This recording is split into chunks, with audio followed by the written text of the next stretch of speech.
नमस्कार। मैं नीरज इंदौर से। गुरुजी मुझे दो क्वेश्चन है मेरे। पहला तो ये कि आज जो आपने ध्यान कराया तो 1 घंटे तो मैं काफ़ी अच्छे से ध्यान लगा मेरा।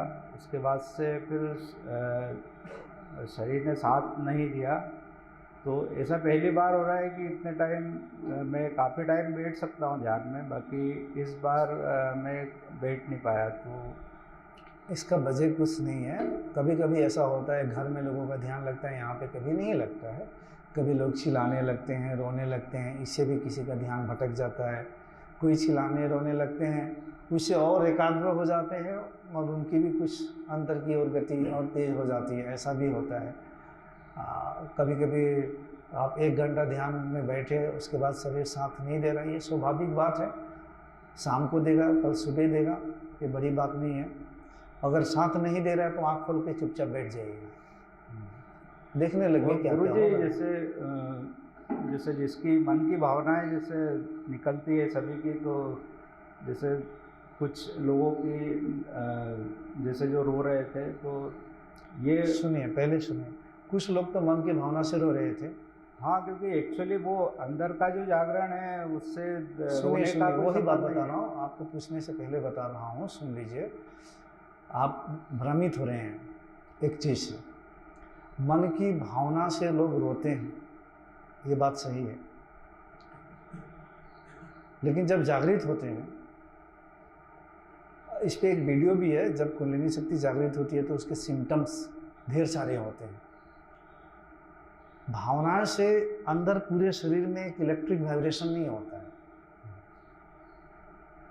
भावनाओं से बोलेंगे, बाद में अनाहत नहीं सुनाई देता है। भावनाओं से फिर यहाँ में ठंडा गर्म या कुछ एनर्जी निकल रही है, कुछ एनर्जी फ्लो होकर हो रही है, कुछ नहीं होता है। वो तो थोड़ी देर के लिए आए रोए, लेकिन जो लोग रोते हैं वो तो बहुत तेजी से आगे बढ़ेंगे, ये मेरी दुआ है। रोने वाला बहुत करीब होता है, गुरु के हृदय में ही जगह बना लेता है, क्योंकि वो हृदयपूर्ण है, भावपूर्ण व्यक्ति है, प्रेमपूर्ण है। वो तर्क वाला नहीं है, हृदय वाला है। हृदय वाला जल्दी परमात्मा तक पहुंचता है। तर्क वाला तर्क कर कर करके बहुत समय लगाता है, बाद में उसका तर्क गिर जाता है, ज्ञान गिर जाता है, लॉजिक गिर जाता है, बाद में फिर वह सेवामय और भक्तिमय में उतर जाता है, फिर वो हृदयपूर्ण हो जाता है। ऐसा है, बहुत सारे लोग हैं हमारे सामने आए हैं, इनको देख रहे हैं आप, इनका नाम है अविनाश। हरिद्वार के सेशन में आए थे, आप आए थे। ये जब हमसे कुछ बात विचार कर रहे थे, जो भी तर्क हो रही थी, गुरु और शिष्य में तर्क होना भी चाहिए, तो ये कह रहे कि मैं ब्रेनी हूँ, मैं हृदय क्या है मुझे समझ में नहीं आता, मैं ब्रेनी हूँ, फार्मास्यूटिकल हूँ, साइंस से पढ़ा हूँ, मुझे सिर्फ लॉजिक ये सभी समझ में आता है। बात विचार किए और कई प्रश्न पूछे हरिद्वार में जब हुई थी। तो मतलब मैं रोना वोना मेरे से होता नहीं है, ये सब जो सब नहीं होता है, कुछ नहीं। माता पिता कब तक गुजर चुके हैं, अकेले हैं जीवन में। हिमालय की पर्वत के समान अनेक असंख्य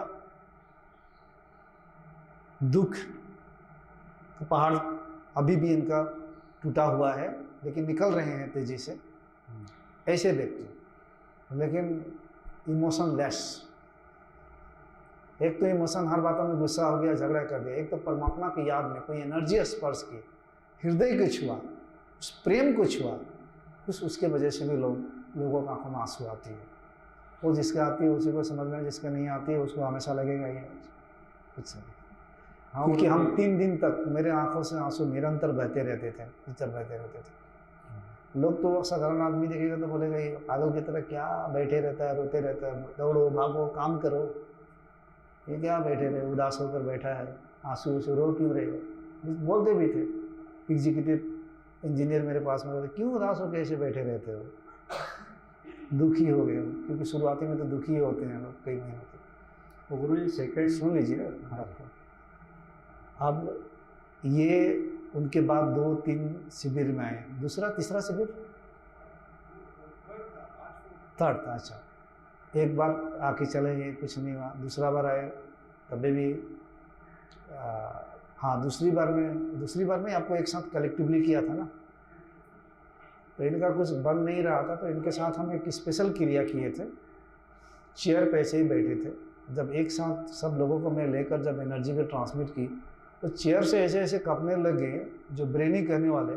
मुझे लोगों को बुलाना पड़ा क्योंकि वो गिरने वाले थे, उनको देख सकते हो टर्सन मसल ज़्यादा है, नहीं तो चेयर भी टूट जाता। और ज़मीन पे हाथ पैर सब ऐसे ऐसे ऐसे ऐसे ऐसे कंपन आ गया। और मुझे बाद में बात किए तो बोल रहे कि मैंने इतनी हाई एनर्जी कभी महसूस किया नहीं था। फिर भी रोना नहीं, लेकिन एनर्जी इनको हिला के रख दी। सामने बैठे, सामने ना होते तो बात अलग, सामने बैठे आपको बता रहा हूँ। उसके बाद भी उसके बाद फिर और एक सेशन में आते हैं, यहीं पास में गंगा के किनारे। जो ब्रेनी कहने वाले व्यक्ति करीबन 15 मिनट तक फूट फूट के, मैंने नीरज जी को कहा मोबाइल में भी रिकॉर्ड कर लो, इतना रोए इतना रोए इतना रोए। इनका हृदय 80% ब्लॉक है, 20% ही काम करता है, लेकिन उस दिन पूरा रोया रोया रोया। माता पिता के मरने के बाद मतलब 20 साल से कभी रोया ही नहीं था आपने। 20 साल से कभी रोया हुआ व्यक्ति अंत में जाकर क्या हुआ तो फूट फूट के रोने लग गया। क्योंकि लेक्चर तो बहुत सुने थे, जब अनुभूति में आने लगे, जब ऊर्जाएं आने लगी, जब कुछ प्रवेश होने लगा, खलबली मचने लगी, तो वहाँ तर्क बुद्धि और शब्द गिरने लग जाते हैं। भाव शक्ति शब्द शक्ति से तगड़ा होती है। लॉजिक से भी तगड़ा क्या है? हमारी भाव है। भाव का जगत तगड़ा होता है।